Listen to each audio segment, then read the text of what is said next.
नमस्कार, मैं doctor Amit Kumar, CEO Nirmala ओरो dental hospital road Motihari, Bihar. आज मैं आपसे बात करूंगा कोरोना वायरस इन्फेक्शन के बाद हमें अपने टूथब्रश को बदल देना चाहिए। तो आइए जानते हैं कि कोरोना वायरस इन्फेक्शन के बाद हमें अपने टूथब्रश को क्यों बदल देना चाहिए। जैसा कि हम सब जानते हैं कि कोरोना वायरस इन्फेक्शन जो है वो एरोसोल ड्रॉपलेट के थ्रू 1% टू अदर पर्सन में फैलता है।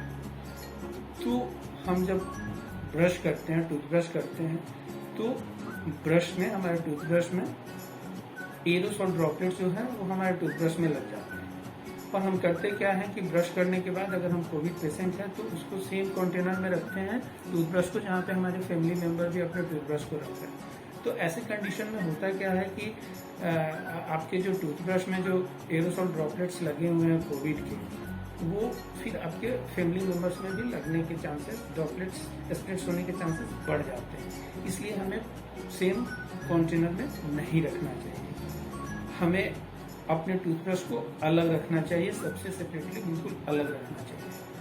और जब तक हम कोविड पॉजिटिव हैं, जब तक हम बीमार हैं, तब तक हमें उसको हाइड्रोजन पेरोक्साइड, बीटाडीन या क्लोरहेक्सिडीन से उसको डाइल्यूट करके और उसको टूथब्रश को उसमें डाल देना है और डाल करके 5 मिनट छोड़ देना है। उसके बाद उसको नॉर्मल वाटर से क्लीन करके तब टूथब्रश को रखना है। और जैसे ही हमारे सिम्टम्स खत्म हो जाते हैं उसके बाद हमें टूथब्रश को डिस्कार्ड कर देना है और नए टूथब्रश को यूज करना है। अगर हम क्वारंटाइन हैं कोविड,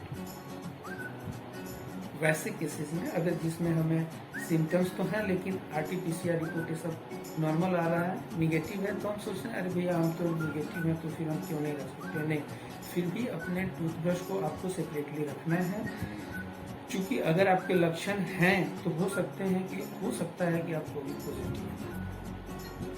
तो ऐसे केसेस में भी आपको टूथब्रश को अलग रखना है। फैमिली मेंबर के साथ रह रहे हैं, क्वारंटाइन में है, फिर भी आपको अलग रखना है और सेम प्रोसेस फॉलो करना है हाइड्रोजन पेरोक्साइड या बीटाडीन या क्लोरहेक्सिडीन से। तो उसको डाइल्यूट करके 5 मिनट उसके अंदर टूथब्रश को छोड़ दीजिए, फिर उसके बाद उसको क्लीन कीजिए वाटर से। और जैसे ही आपके सिम्टम्स या क्वारंटाइन पीरियड खत्म हो जाते हैं उसके बाद आप उसको डिस्कार्ड करके और नए टूथब्रश को यूज़ करिए। अगर आप ऐसा कीजिएगा तो इससे ये फायदा होगा कि आप एक पर्सन से दूसरे पर्सन में स्प्रेड्स करने से बच सकते हैं। नहीं तो आप और आपके फैमिली मेंबर कहेंगे हम तो कहीं गए नहीं, हैंड वॉश किए, प्रॉपर सैनिटाइज हुए, पता नहीं कैसे हमें भी इन्फेक्शन लग गया। तो एक ये भी कारण है। इसलिए आज से ध्यान रखिए, अपने टूथब्रश को बिल्कुल अपने से अलग रखिए, एक दूसरे के बीच दूरी बना करके रखिए, मास्क का प्रयोग जरूर कीजिए और अपने परिवार वालों का ध्यान रखिए। इसी के साथ मैं डॉक्टर अमित कुमार आप लोगों से आज्ञा लेता हूं। धन्यवाद।